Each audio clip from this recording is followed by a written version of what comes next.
On behalf of the World Affairs Council of Austin, I welcome you all to another collaborative effort with the Kozmetsky Center of Excellence in Global Finance at St. Edward's University. As well, I'd like to give a special thank you to the director of the Kozmetsky Center, Dr. Cheryl Cross, who is with us here today.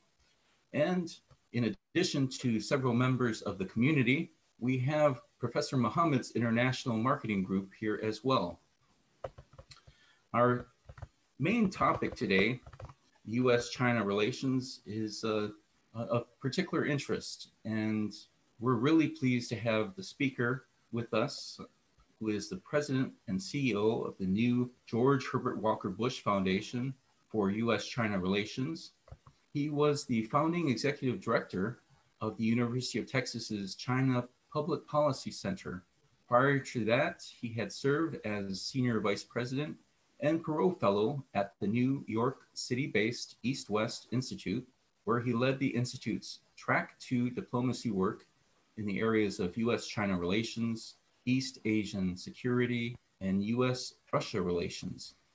He remains one of the longest-serving senior executives in East-West Institute history. Our speaker is also a decorated career U.S. diplomat, specializing primarily in U.S.-China relations. And as a reminder, after our guest speaker's presentation, we'll open up the roundtable for you to directly ask your questions at around 12:35. This program, as I mentioned, will cover a topic of interest. So many of us have personal connections with Chinese citizens or business ties in mainland China in our homes. As a result, many Texans want to know if President Biden's reversal of several of his predecessors' international initiatives while maintaining major policies on China is a glaring oversight or part of a longer-term plan. Some may say that this delay is unnecessarily contributing to China's recent actions, testing the resolve of the new American administration on geopolitical matters like Taiwan or on the South China Sea shipping lanes. In addition, American businesses desperately want to see signs of hope for U.S.-China collaboration. So to help shed some light on these and other issues, the World Affairs Council of Austin is so grateful to welcome back Dr. David J. Firestein and hear his thoughts on the future of U.S.-China relations. Thank you, David. Ben, thank you so much for the very gracious introduction. I'm really grateful to you and to the World Affairs Council of Austin and to the great St. Edward's University Kozmetsky Center for Excellence in Global Finance, and to Dr. Cheryl Cross and Mortada Mohammed. Thank you all so much for making it possible for me to be a part of this Kozmetsky forum. It's a real honor to do so. And I know we have limited time, and as Ben noted, it's a very rich topic. And so I'd like to dive right into the topic at hand, which is the U.S.-China relationship as we transition from the recently departed Trump administration to the now Biden administration, which has been in office for just under 2 weeks. And I think there's a lot that we can talk about, a lot that we can cover. But what I'd like to do is a couple of things. Number one, just start with a kind of scene setting assessment of where the relationship is. Number two, talk about what I see as the likely elements of both continuity and change in the U.S. approach to China relative to the Trump administration.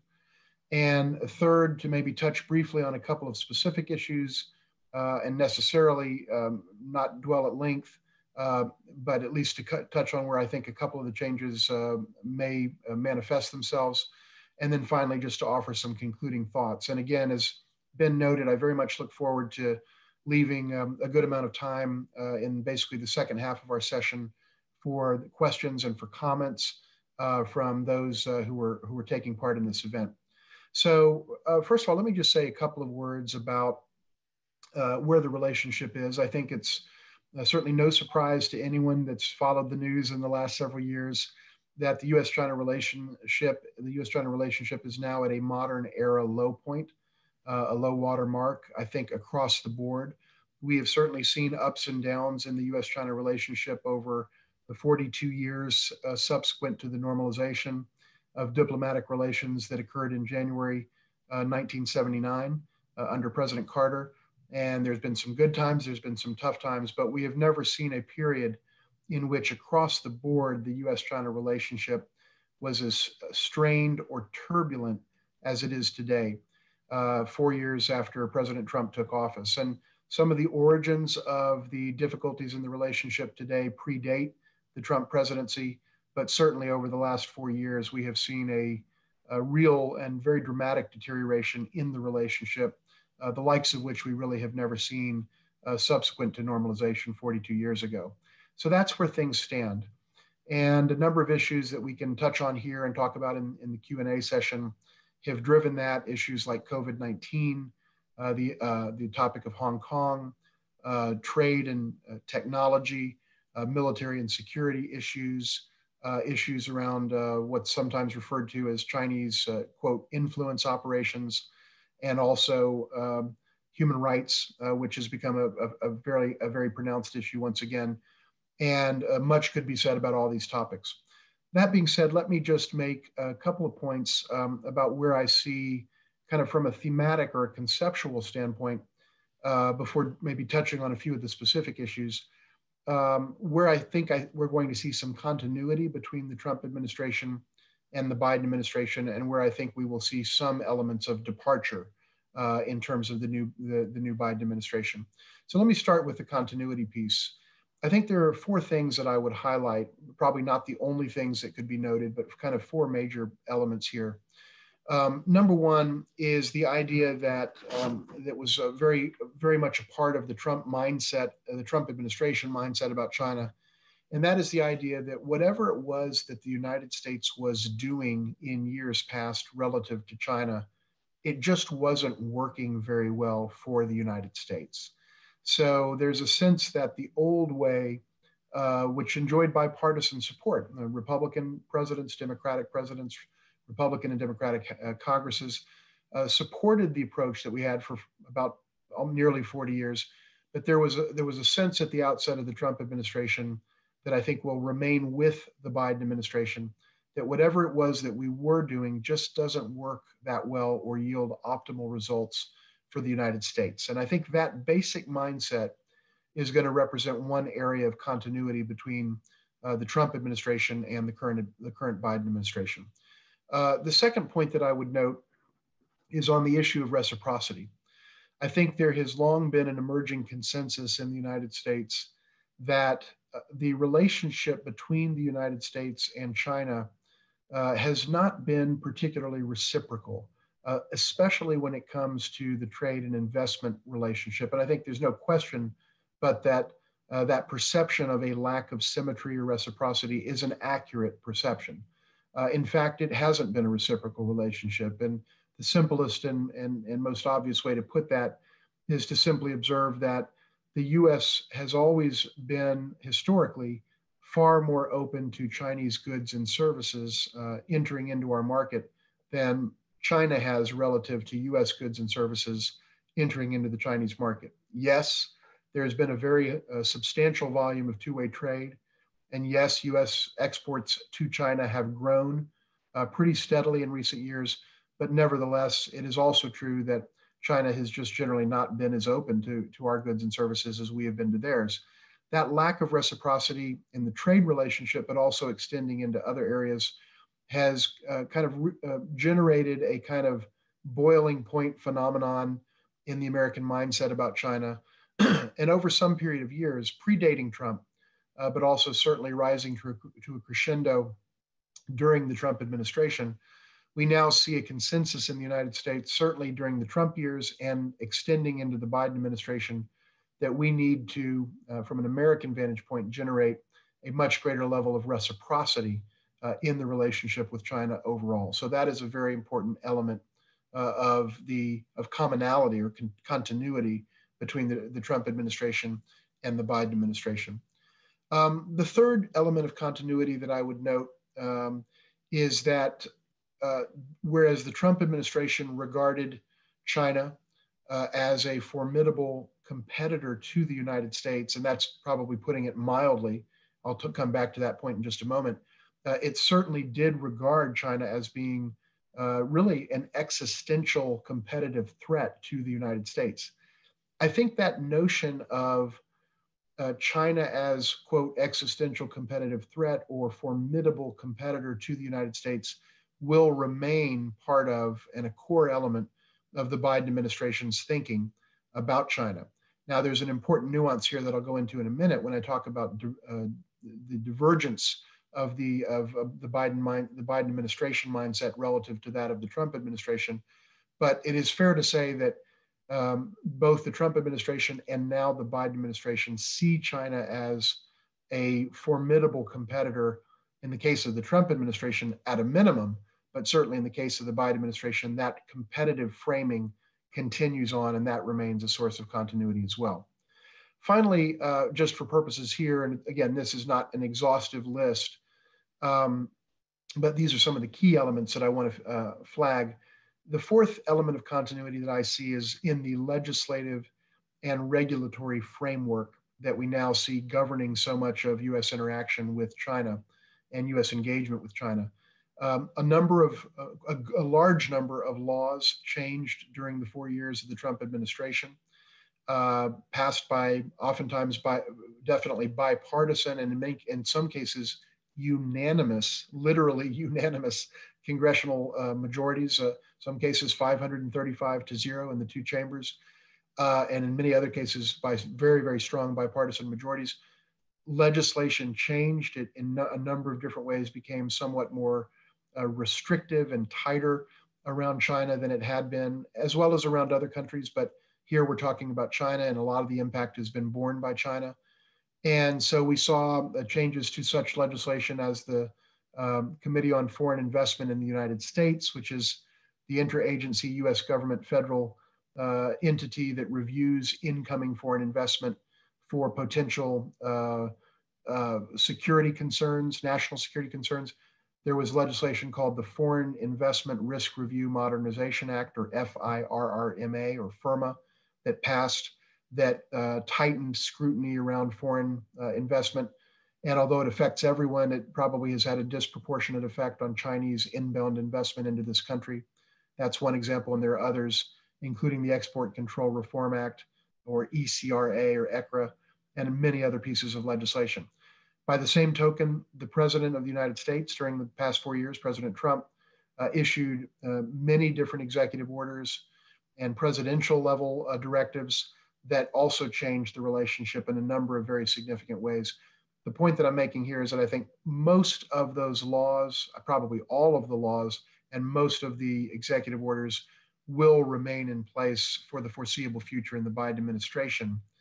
And I think we're going to see a large degree of continuity, not total, but a large degree of continuity around the legislative and regulatory context within which the United States deals with China. So those are some of the elements of continuity that I think are going to see, and we do see today, and will continue to see for the weeks and months to come in terms of the Biden administration. Now, let me talk a little bit about where I do think we will see some points of departure. And here there are some nuanced but significant distinctions that I think need to be drawn. First of all, and I think most fundamentally, the Biden administration, unlike the Trump administration, in my judgment, does not view China as the enemy of the United States of America. I think there were a number of significant people in the Trump administration who viewed China as not merely an existential competitor, but as an enemy of our country, and they spoke about China in those terms. In the Biden administration, I think you have a group of people who, by the way, mostly were senior people in the Obama-Biden administration that was in place before Trump came into office. And this group of folks, starting with the president and including the vice president, Kamala Harris, and the now Secretary of State, Tony Blinken, and others at the top levels of the Biden administration, they view China as a formidable competitor, but not as an enemy.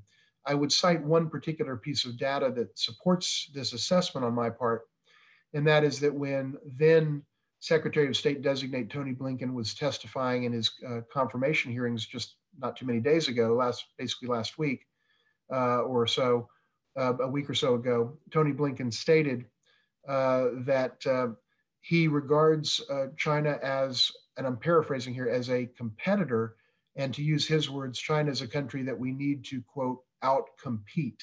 Outcompete was the word that he used. When he spoke about Russia, Iran, and North Korea, however, he used the word threat.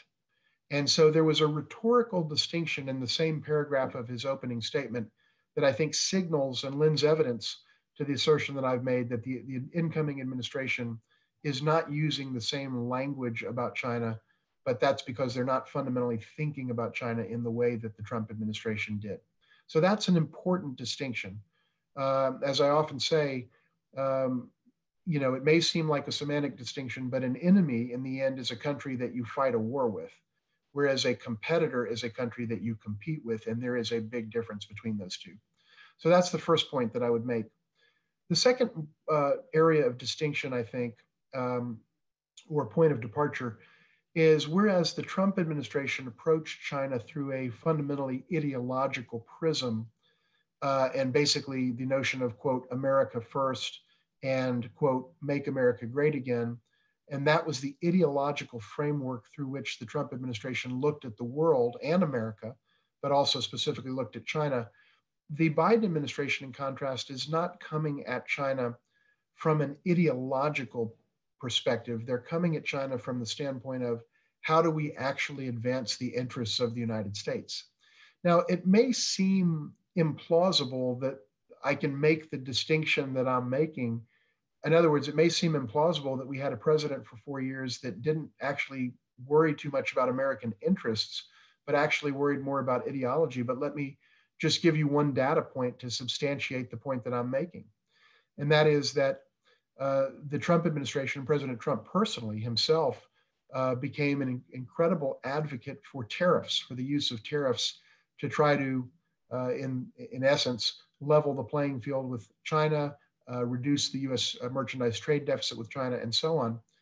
And the interesting point that I would make is, and I don't have time to dwell on it at too much great length here, but just it's an important data point. Where are we today in terms of the U.S. merchandise deficit with China after 4 years of Trump policies? And yes, you guessed it, we have the highest U.S. merchandise deficit with China that we have ever had in the history of our nation.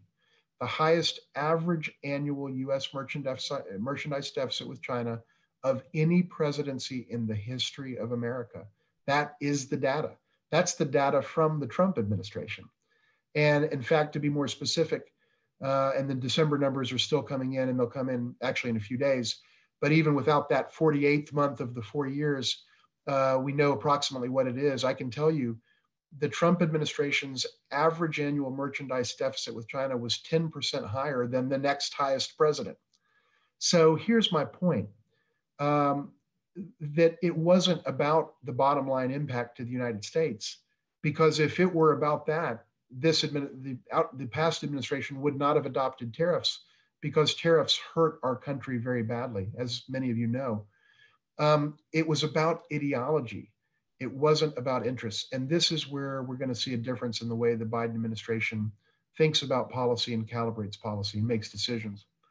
The third distinction that I want to make, that I want to observe, that I think will be present in the Biden administration's approach that was not so present in the Trump administration's, is that the Biden administration will place an emphasis on reciprocity, as I mentioned, as a source of continuity, but they will do it in a different way. Whereas the Trump administration basically took the point of view that we will generate reciprocity in all aspects of the relationship, irrespective of whether that reciprocity is actually good for America. Again, ideology trumping interests. The Biden administration is much more likely, in my judgment, to employ what I refer to, and this is my term, but I'm using it to describe what I think is going to be the Biden administration's approach. I think the Biden administration will use what I refer to as smart reciprocity rather than blanket or categorical reciprocity, and will use the notion and the construct of reciprocity where it is in the interest of the United States to do so, but will not necessarily force us to become reciprocal with China where it actually hurts us to do so. And there are any number of different examples that one can cite. But the basic philosophical point that I would make is the way that the Trump administration approached China was to say, if China's doing it to us, we're going to do it to them, irrespective of whether that accords with our national values, whether that accords with our political culture, whether it's the way that we run our economy and so forth. And so, for example, China calls on its companies oftentimes to be patriotic and to serve the nation rather than shareholders. Well, guess what? Trump adopted exactly the same language. And he is on the written record and on the video record many, many times calling for American companies to be patriotic and to respond to the Trump administration's exhortations rather than to shareholder interests. Well, that is a page literally right out of China's playbook. It's not the way we've ever done things under either Republican or Democratic presidents in the past. It is an example of applying a reciprocal style of doing things, even when that reciprocal style is bad for business, bad for America, and contravenes everything that we stand for as a free market economy. So it's one data point among many that one could cite. The last 2 points I'll make before I quickly conclude here, and I want to be cognizant of leaving plenty of time for Q&A, is basically the communication style of the United States has changed. I suspect all of us as American citizens have noted that, and that our president communicates in a way that is very different from his predecessor, and that we're back to a more conventional presidential style of communication rather than a Twitter-based, emotional, and frankly juvenile style of communication that we saw over the last 4 years. From a communication and rhetorical standpoint, our nation is now communicating with China and the world and with our fellow Americans differently. And that is a point of departure. And the way, as a related note, the way that we negotiate with China and engage with China in discussions around the key issues of the day will change and has already changed as well. And in my judgment, that will help the United States achieve our objectives more readily, because sometimes just the way that one communicates can be so off-putting that it actually gums up the works in terms of substantive outcomes of negotiations. And in my judgment, that's what we saw a lot of over the last several years. I think clearly and indisputably, we will see a different type of communication and negotiating style.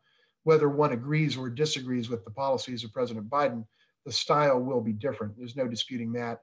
And in my personal judgment, I think that'll take us back in a more constructive direction. If I may, I would like to just also add before I briefly conclude here, that I think one of the things, and this is actually a very profound and important point, one of the things that is going to change in the way that the Biden administration approaches the formulation of China policy is that this administration is going to be, already is, and is going to be more fact-based, just objectively, in the way that it thinks about policy. If people think that is some kind of a slight to the Trump administration, and I'm not sure many people would necessarily think that, but let me just cite an example to show you that I'm speaking in a fact-based way. One example of many, many that could be cited is in terms of the Trump administration's fiction-based approach to policymaking, and that's exactly what it was, and it certainly with respect to the example that I'm citing, the president specifically said hundreds and hundreds of times on the record that China is the country paying for the Trump tariffs. And that, of course, is demonstrably, empirically, factually false, absolutely, categorically, and unequivocally false. It's just not true. And the point being that when you predicate a policy on a demonstrable factual falsehood, such as that, then little wonder that the policy is going to go askew and generate outcomes that you were not expecting. For example, to generate a larger merchandise deficit than we have ever had on an average annual basis with China in our entire nation's history. Well, little wonder when you're fundamentally predicating the policy on something that just isn't true. So there are a lot of examples that I could cite just with respect to China, to say nothing of other topics. And that's an example where a fiction-based approach, literally basing policy in falsehood, had a deleterious impact on our nation. I think the Biden administration is going to take a more fact-based approach when it comes to formulating these policies. Where do I think there will be potentially some changes over in terms of policy outcomes and policy approaches? I think we will over time see a different approach to China with respect to trade and specifically tariffs. Both President Biden and Vice President Harris are on the record making the same point that I've made for a number of years, and that is that tariffs hurt America. They kill jobs. They skew the balance of trade in artificial ways, and they do absolutely nothing to help us with deficits. In fact, they do exactly the opposite, and the list of negative impacts goes on. And Biden and Harris are on the record with those views. Over time, they will reduce or even eliminate the tariffs. They're not doing it right away, but over time, I think we will see a movement in that direction. How fast and how dramatic remains to be seen, but they're on the record saying that that's one of the things that they want to do. And now they're in office, and I think we'll see that. I think we will also see some reversals of some of the Trump administration decisions to cancel things like the Fulbright program, the US Peace Corps presence in China, to restrict Chinese travelers and students in particular coming to the United States. As St. Edward's University well knows, I was stunned, frankly, when I read that from April to September of last year, 2020, there was literally a 99% drop. And I'm not speaking hyperbolically. There was literally a 99% drop in the number of US student visas issued to Chinese students. 99%. It went from 80,000 to 800 during that period. That is data from the Trump administration State Department. That's US government data. Our universities know that that is killing us financially. It's also hurting our economy, and it's cutting us off from important brain power. And it's just a bad policy for the United States. I suspect we'll see a change in those types of policies. And there are a number of other areas where we could see some policy reversals, but those are probably the two that I would highlight as areas where there could be and probably should be some, in my judgment, there should be some change to get the US-China relationship moving back in a more constructive direction. Let me conclude. I know my time is about up, and I want to end by about 12:35. Let me conclude with a few final thoughts, and then I'll be truly delighted to take your comments and questions and to hear from you. The Biden administration, Joe Biden's campaign for president had the slogan, "Build Back Better." And I think the United States-China relationship has been torn down on the basis of actions on both sides over the last several years. And I think it should be our goal as a nation today to build back better the US-China relationship. It was not perfect in its earlier form. It was functional, but it was not perfect. There was plenty of room for improvement from an American vantage and from a Chinese vantage as well. And I think the United States and China, in my judgment, should, and I hope will, commit to reassessing the relationship and building back better this US-China relationship that has been so torn down on the basis of actions on both sides over the last several years. I don't think we are going to go back to a relationship that looked like what it did prior to the year 2017. I don't think there is any going back to the old way of doing things. As I noted earlier, there were problems in the relationship that simmered for many, many years and even decades. And we are now in a different phase of the relationship, but the relationship can be better than it is at this moment in time. I do think, very strongly believe that we need to have greater reciprocity in the US-China relationship. I very strongly believe that China needs to, just to put it very simply, and this isn't the totality of the issue, China needs to open its markets to our goods and services to approximately the same degree that America has historically been open to China's goods and services. And that reciprocity needs to apply across a variety of other sectors of engagement as well, not just trade and economics, but in cultural exchanges and a variety of other areas. The fact is, it has been an unlevel playing field. And the only way that this relationship gets to a better place, which I believe it can and will over time, is in part by China acknowledging that there needs to be greater level of reciprocity Meanwhile, the United States needs to act in more constructive ways as well, because we own part of this too. I don't think we're going to see a sea change in the US approach to China in the year 2021. As I've noted, we're not going to see, in my judgment, dramatic change or quick change, but I do think we will see incremental changes and improvements over the course of the next several weeks, months, and over the course of this year and this presidential administration. And I think that's a realistic goal and one that I believe is shared by the Biden administration, and I think by China as well. And finally, I think both sides bear significant responsibility for the unfortunate and very serious and dramatic deterioration in the U.S.-China relationship that we have seen over the last 4 years. Again, that had its roots even in years prior to the Trump administration. Both sides bear responsibility, and both sides have done things that have made the problem worse. That being said, it's also therefore true that both sides have a responsibility to take steps, specific steps and actions to show a real commitment to getting this relationship to a point where it can be functional, where it can be constructive and results-oriented, mutually beneficial, and ultimately politically sustainable. And we've got a long way to go to get it there, but I think that that is the right direction. And I think both countries have a responsibility to help move this relationship between the largest and second largest economies in the world in that direction. Last point, and I'll conclude. I think two things are true about the US-China relationship at the same time. We have to get our minds around this. Number one, China is the most formidable national competitor that the United States will ever have in the lifetimes of every living, breathing American today. Full stop. There will be no other that will be a national competitor to our nation like China. But it is also, and equally true, that China is an indispensable partner to our nation, and that we need China. China needs us. We can't be the best that we can be as a nation without China, and China can't be all that it was meant to be without America.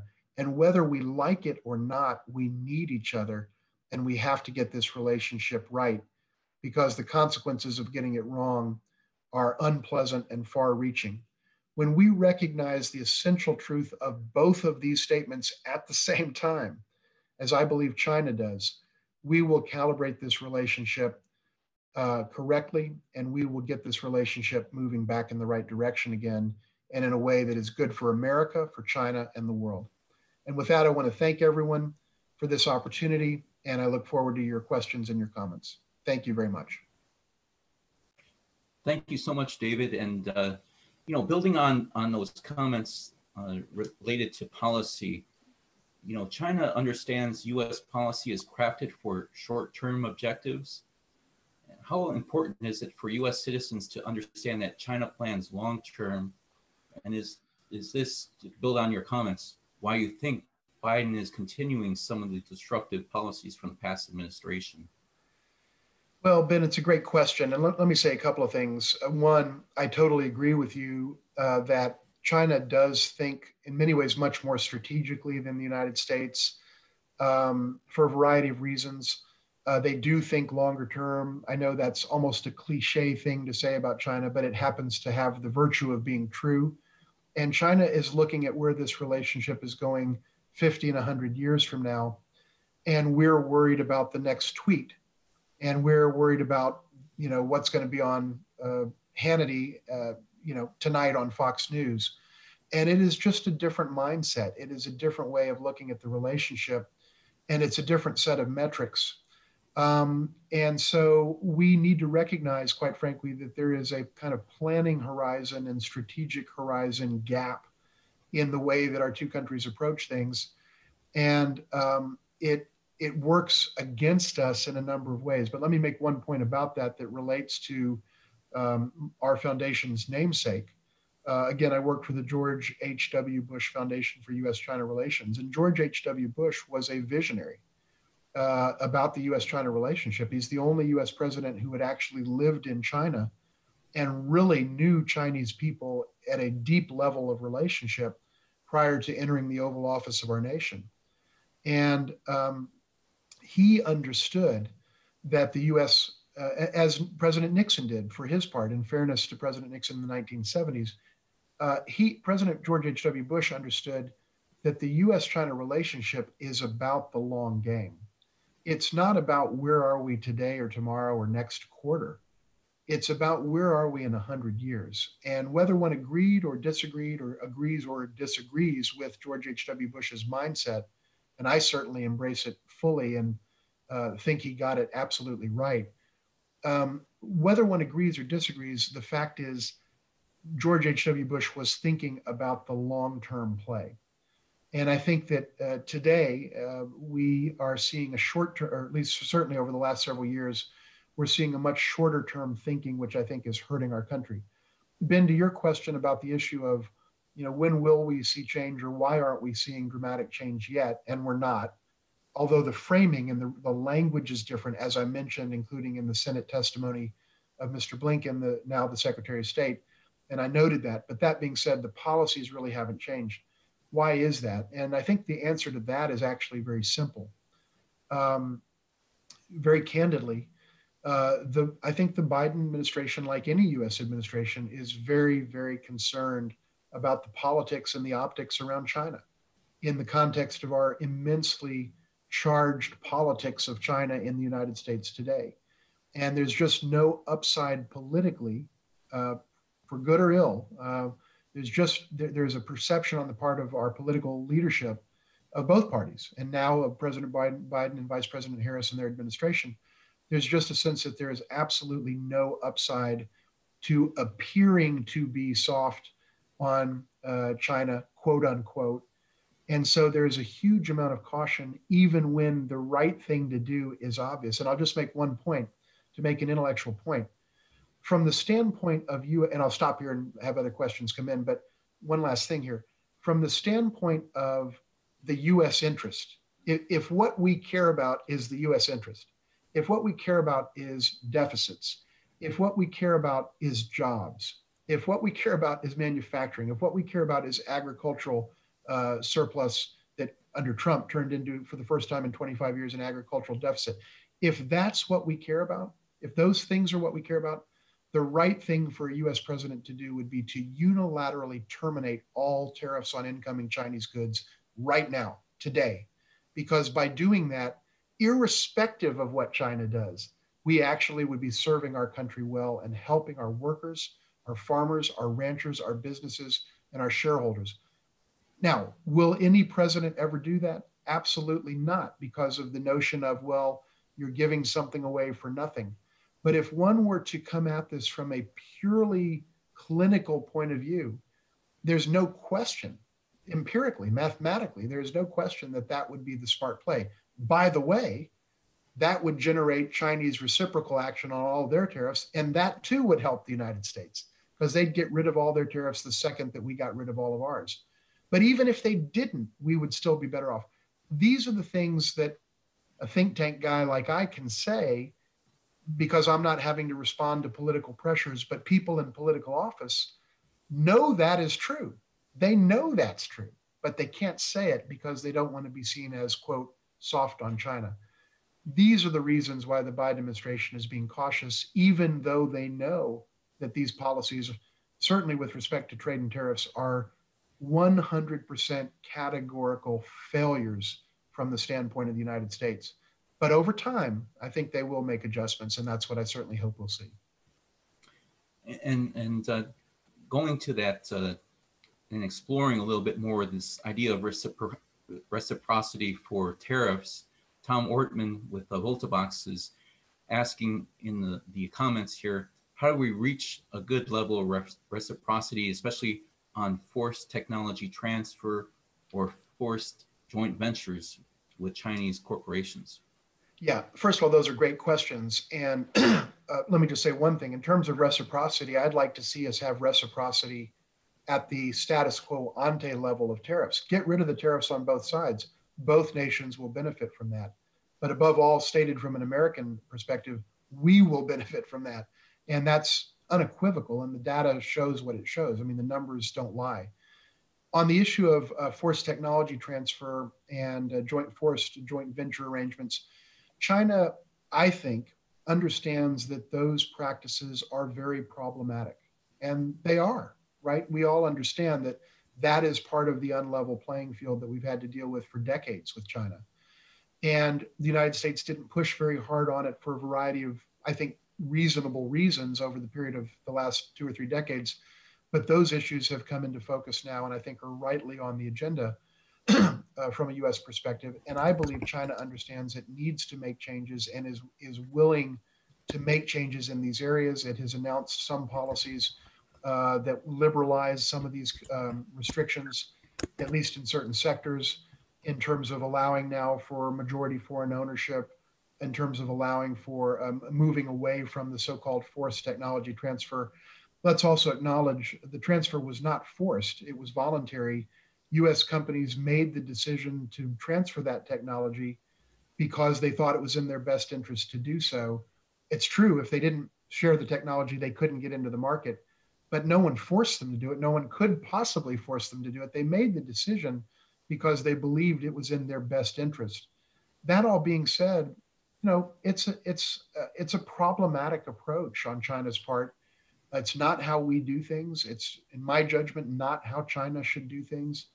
And I hope that China does mean what it says when it says that it is moving away from those practices. And the proof will be in the pudding. We will see over the coming months and over the next year or two, if China is sincere in its stated commitment to make serious and significant changes in these particular policies, which I agree are very problematic. And we'll see how that gets played out. But I think what China now understands is two things. Number one, that there is an unfairness to the way that they've done things, and there is. I mean, there's no question about it. And I think they understand that now in a way they didn't some years ago. Number two, I also think they understand that the current state of affairs in US-China relations is just not good for any of us. It's not good for them. It's certainly not good for us. And that we've got to get past this and move to a better place in the relationship. And that China has some work to do on its side to do its part to get us there. And I think that recognition wasn't there 5, 6, 7, 8 years ago. But I think it's there now. And we'll find out soon enough. But hopefully we'll see progress on these important issues as we go forward. By the way, let me just say one last sentence. When the United States is trying to get China to buy more of our stuff, it probably makes sense not to offend China with every single sentence that you say. So if the goal is, we want you to buy more of our stuff, then why don't we lay off the China virus, quote unquote, stuff, the China plague stuff, and all of these juvenile and outrageous and sometimes borderline or actually racist comments that have been made. You're not going to win friends and influence people and get people to buy your stuff when you're offending them with every single sentence that you utter. It's just not smart relative to our own goals. This is my point. And this is where I think this administration kind of gets that in a way that the previous administration did not. And the next questions really focus on trade.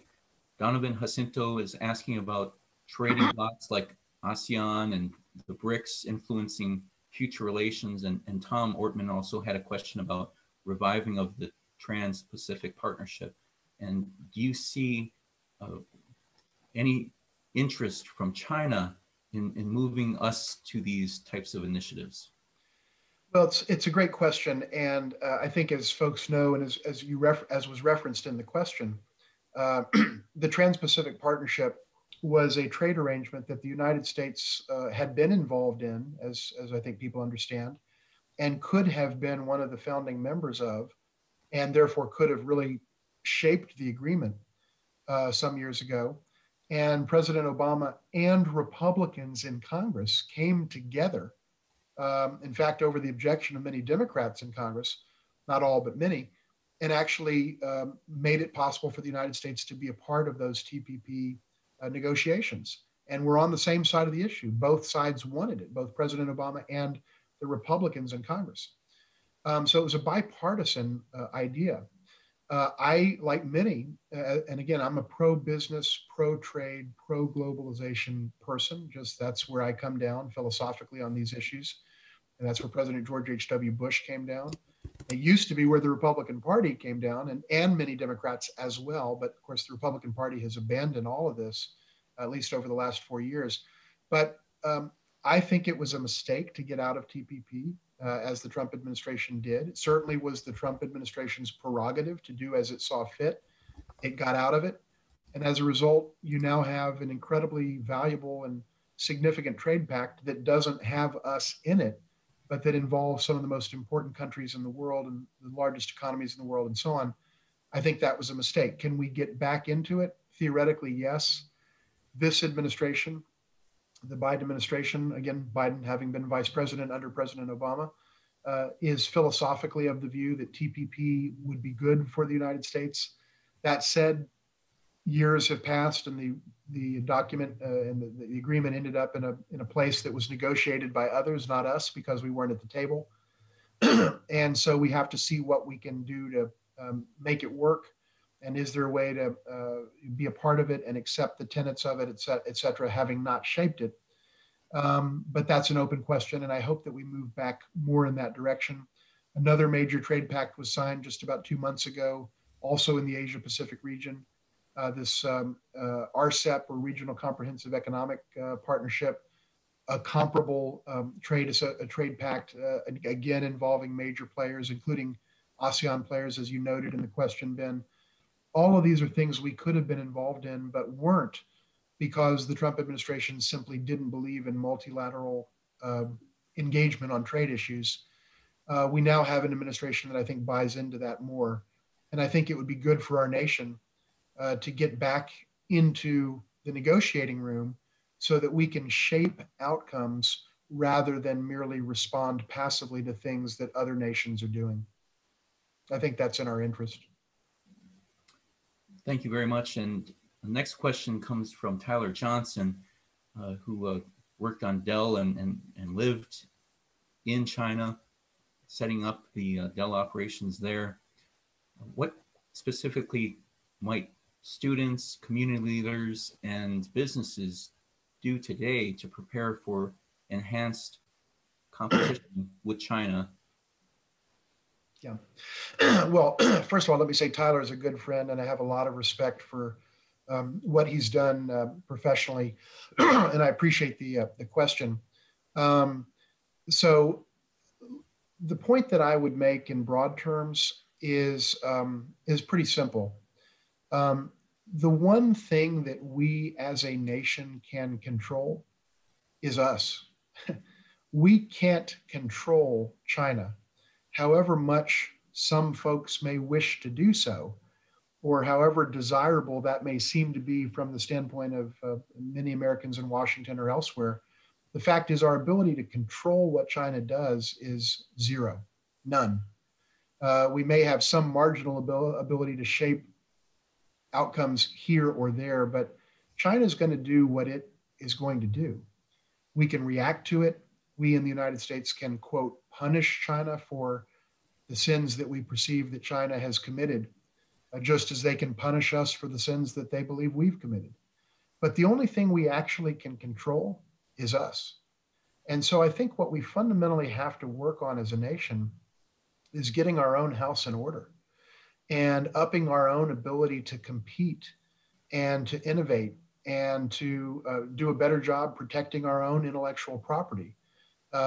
It's wrong for China and for folks from China, whether individuals, entities, or anyone else that's involved in theft of intellectual property. It's wrong to take intellectual property without permission, to steal intellectual property. It's also really problematic that we're not doing a better job protecting our intellectual property, and that's the other side of the equation.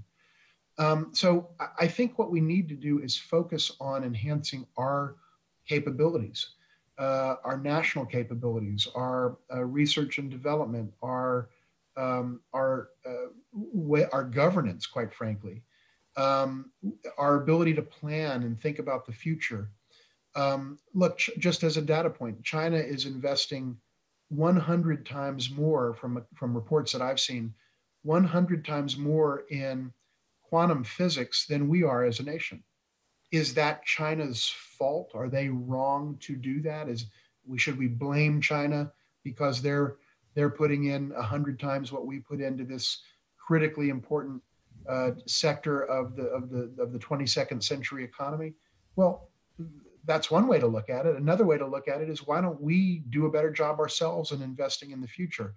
So I think that where we're going to have the most success, to Tyler's very good question, is to say, look, here's what we can control. Let's focus on what we can control. And yes, to the extent that we can, let's disincentivize China from doing things that we regard as being problematic. And yes, China does a lot of things that are very problematic for our country, no question about that. By the way, from their vantage, we do a lot of things that are very problematic for them. But we can try to disincentivize that. But what the conversation we really need to have in this country is about us and about making ourselves more competitive. I hope that our nation competes with China, outcompetes China, and beats China in a fair contest, and that we continue to have primacy and supremacy and technology and so forth. That's what I hope. But we're going to get there by focusing on us, not not focusing on China and not complaining about the referees. I mean, we got to where we have gotten to as a nation by doing it, by doing what we do, by competing, by winning, by innovating.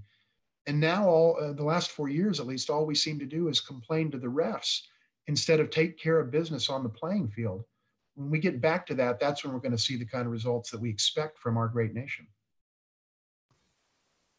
And related to this competition, Hector Quintanar has a question about China investing in Mexico and the Asian migration of manufacturing into Mexico to utilize U.S. existing trade agreements like USMCA to compete with us when we were using tariffs to compete with China's manufacturing.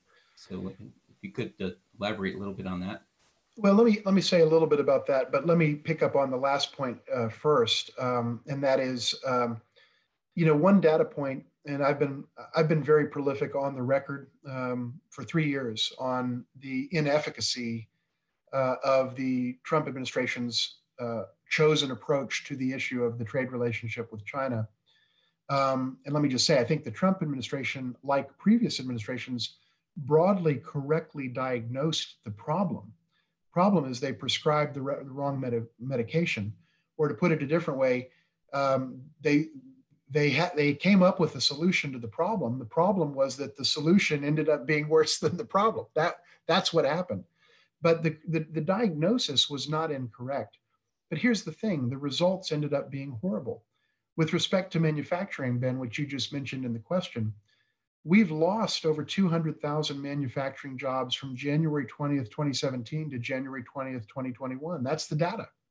That's the numbers. We've lost manufacturing jobs under this approach. And by the way, in case someone says, well, that's because of COVID, the data shows that even before COVID, we had lost over 200,000 jobs, or approximately 200,000 jobs, even before COVID took the devastating toll on our economy that it did. The fact is, these policies have cost Americans manufacturing jobs, not created manufacturing jobs. And so this is just another data point. To the point about Mexico, I think there are clearly some opportunities.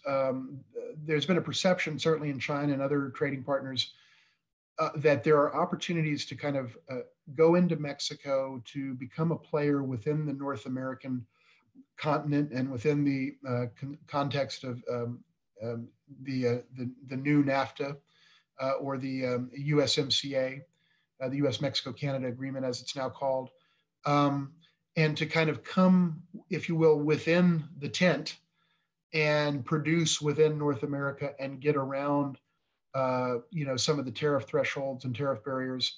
There are elements of the USMCA agreement that seek to disincentivize that. And so there's a technical set of issues that companies have to work through. But it is true that a lot of companies in Asia and elsewhere are asking themselves the question, now that you've got USMCA, which I supported and it was for, and it's certainly broadly comparable to NAFTA, and perhaps with some tweaks and with some improvements. But bottom line is, it was a good idea when it was NAFTA. In my judgment, it's a good idea in the guise of USMCA. And a lot of people think about, how do we come in and operate as a North American entity? And I think we're going to see more of that, unless and until the United States changes its approach with respect to tariffs and gets back to a pro-trade, open trade regime. And the other point I just want to make again on tariffs, not to beat the dead horse, but to make another important point. The Trump administration seemed to have difficulty understanding the potential second and third and fourth order effects of policies. And it seems as if the administration thought, well, if we put tariffs on China's incoming goods and services, then there will be fewer Chinese incoming goods and services, and therefore will reduce the deficit. As I mentioned, exactly the opposite happened. But the reason is the administration didn't seem to take into account the very basic notion that China would immediately adopt reciprocal tariffs, which largely negated and neutralized the impact of the ones that we put on them. And by the way, when you put the tariffs, you end up shifting production to other countries, but not necessarily here, which is, again, why we lost manufacturing jobs net. So anyway, there's a lot here. And the phenomenon that you described in the question is one that people are looking at and trying to operationalize. But all of that could change if we get back to the traditional pro-trade, open trade posture of the United States that has existed under both Republican and Democratic presidents prior to President Trump. Thank you. And, before we close today, I want to recognize our partner and the esteemed director of the Kozmetsky Center, Dr. Cheryl Cross, to offer her thoughts on today's program. Dr. Cross, if you'd like to take the microphone. Well, David, thank you very much for that informative and insightful briefing today and presentation. I thought that you gave us a lot to think about. It's certainly a challenging topic, and I couldn't agree with you more when you suggest that China is both the most formidable competitor that we face and also so important to the United States. So getting this right is critical for the security, I would argue, of the United States and the entire international community. And I'm just glad that there are colleagues like you working on this topic. And I know the Austin business community, people here like Tyler Johnson and others who have had extensive experience working in China. And I think that could be very valuable for the administration going forward in terms of thinking how we could move this relationship on a more productive track, which will be so important for all of us. And I also want to say that I really appreciate the strong turnout that we have here today. This is a tremendous opportunity for St. Edward's University students to hear from experts and practitioners who have been working with China, to think about ways that they can prepare in terms of their educational experience, internships, to be here to ask questions. So the only regret I have is that I think we could go on a lot longer today because there's still so much more to talk about. But thank you for the excellent session, and thank you for all of those who joined us today. And we'll look forward to the next session with the World Affairs Council on global business, policy, political risk. Thank you very much.